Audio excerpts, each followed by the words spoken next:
Hello students, कैसे हैं आप सभी। उम्मीद है सभी अच्छे होंगे। तो स्टूडेंट्स, आज के इस वीडियो में हम करने जा रहे हैं 2019 का जो फिजिक्स का पेपर आया था हरियाणा बोर्ड का, ठीक है ना। HBSC का जो फिजिक्स का पेपर आया था उसके 1 मार्क्स वाले जो क्वेश्चंस हैं वो हम सोल्व करेंगे यहाँ पर। इससे पहले मैं मेरे चैनल पर 2017 set A, set B, set C, set D, 2018, 2021 और ये 2019 का ये पेपर मैं अपलोड कर चुका हूँ। तो अगर आपको देखने हैं तो आप यहाँ से हमारे चैनल से देख सकते हैं। इसके अलावा जितने भी आपके चैप्टर्स हैं, 9 के 9 चैप्टर, इवन 10 चैप्टर, तो मैं सभी के MCQs अपलोड कर चुका हूँ 1 बाय 1। बहुत इंपॉर्टेंट MCQs हैं, 450 के आसपास हैं। तो आप अगर पढ़ना चाहे तो वहाँ से कर सकते हैं। एग्जाम में बहुत ज़्यादा हेल्प होने वाली है उन MCQs से, मोस्ट इंपॉर्टेंट है। तो मेरे चैनल पर अवेलेबल है, तो आप वहाँ से कर सकते हैं। टाइम को ज़्यादा वेस्ट ना करते हुए हम स्टार्ट करते हैं। 2019 का पेपर कैसा आया था, चलिए चलते हैं। Process of sharing the charge with the earth is called. कहता है जो अर्थ होती है उसको चार्ज अगर हम शेयर करते हैं तो उस प्रोसेस को क्या कहते हैं, उसको कहते हैं अर्थिंग। उसको क्या कहते हैं, अर्थिंग। तो इसको अर्थिंग कहा जाता है। तो इसमें फिल इन द ब्लैंक्स में आ जाएगा अर्थिंग।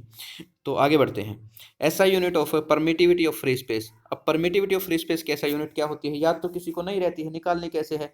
फोर्स का फॉर्मूला याद रखिएगा।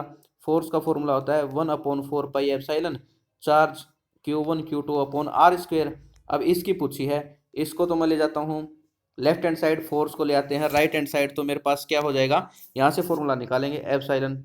तो क्या हो जाएगा 1/4 पाई एफ, ऊपर चार्ज है, ठीक है, नीचे डिस्टेंस का स्क्वायर है। अब देख लीजिए चार्ज को किस में मेजर करेंगे, कुलाम।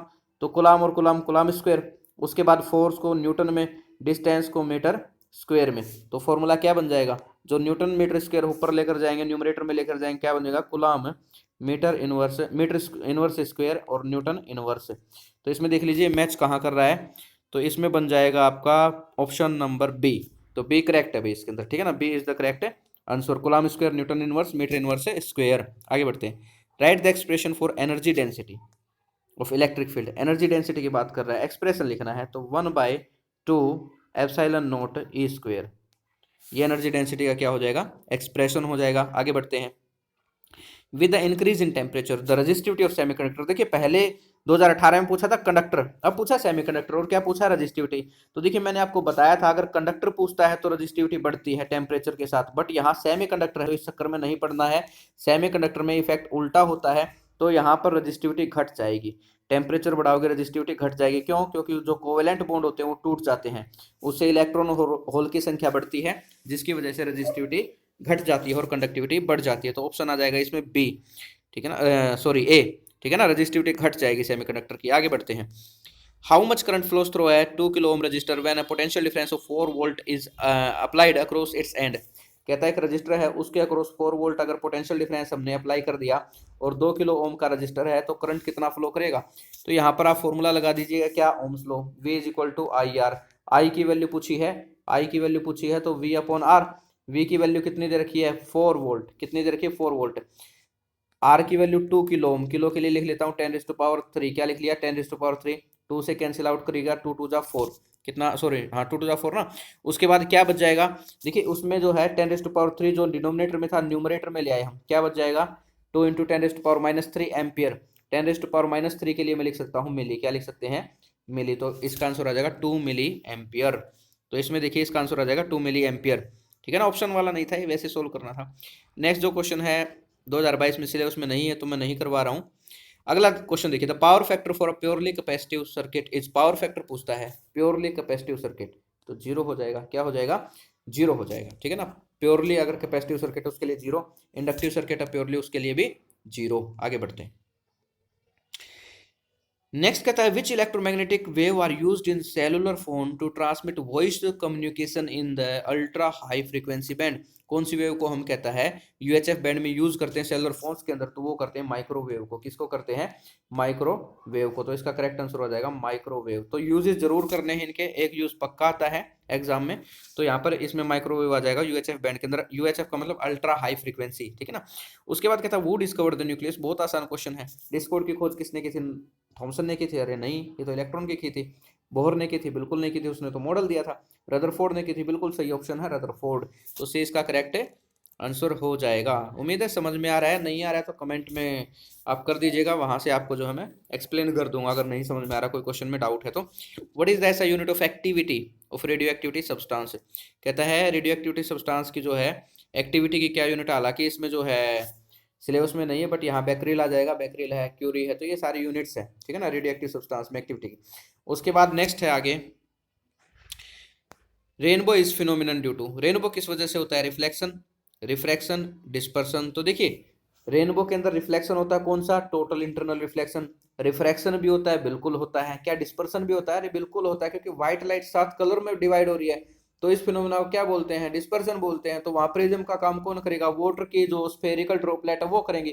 तो यहाँ से लाइट आई, यहाँ रिफ्रैक्शन हुआ, ये इंटरनल रिफ्लेक्शन होगा, फिर मान लीजिए यहाँ पर आई, फिर बाहर आ गई, तो 2 पॉइंट के ऊपर क्या हुआ, 2 पॉइंट पे रिफ्रैक्शन, इस एक पॉइंट पे टोटल इंटरनल रिफ्लेक्शन, तो प्राइमरी रेनबो बनेगा यहाँ पर, ठीक है ना। तो डिस्पर्सन भी होगा, तो तीनों ही होते हैं, तो डी इसका करेक्ट आंसर हो जाएगा।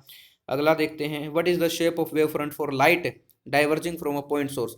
अगर कहता है लाइट जो है पॉइंट सोर्स से आ रही है, तो जो वेव फ्रंट बनेगा उसकी शेप कैसी होगी, तो वेव फ्रंट की शेप स्फेरिकल होगी, कैसी होगी, स्फेरिकल होगी।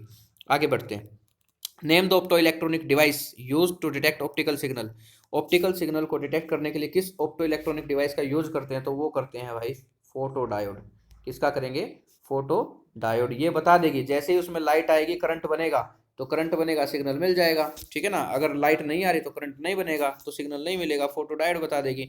नेक्स्ट क्वेश्चन है, in an electronic communication system what is attenuation. हालांकि ये 10th यूनिट आपकी बार सिलेबस में नहीं है, बट एटेन्यूएशन क्या होता है, लॉस ऑफ सिग्नल, ठीक है ना। जैसे आपका जो सिग्नल है ना, टाइम के साथ ये जो एम्पलीट्यूड है सिग्नल का, ये घटता चला जा रहा है, ठीक है ना, टाइम के साथ ये जो सिग्नल घटता जा रहा है फाइनली जीरो हो जाएगा, तो इसी प्रोसेस को एटेन्यूएशन बोलते हैं, एम्पलीट्यूड का घटना टाइम के साथ, ठीक है ना। तो एटेन्यूएशन कहलाता है ये।